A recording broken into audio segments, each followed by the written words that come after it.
They made it look like Africa is against God. That is the biggest lie. Anytime Africans question fake and selectively quoted Bible verses used to enslave Africa, they are quickly labeled anti-God, rebellious, or evil. That label is intentional. It is a silencing tactic.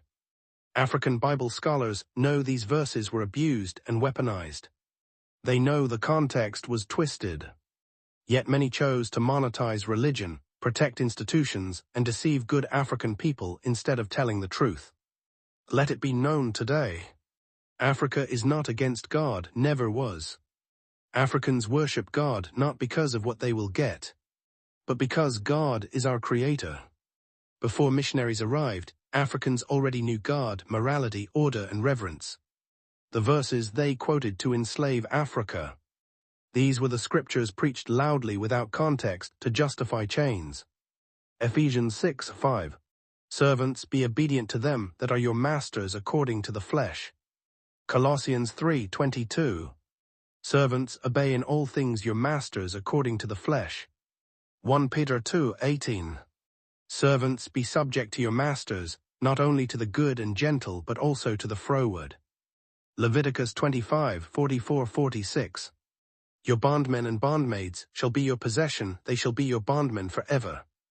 Exodus 21:21. He shall not be punished, for he is his money. These verses were quoted to Africans, while colonizers hid the rest of the Bible. What they hid on purpose. Moses confronting Pharaoh. Let my people go. Justice for the oppressed. Resistance against tyranny. They preached obedience. They censored liberation. They made it look like God supported slavery, so Africans would fear resistance.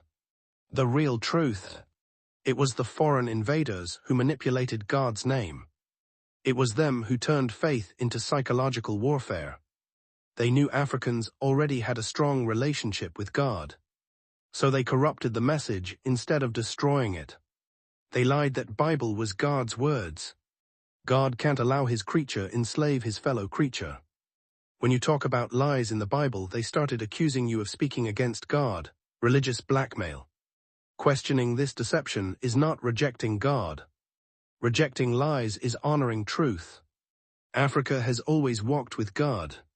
What Africa must reject is mental slavery. Read, think, question. God was never the enemy.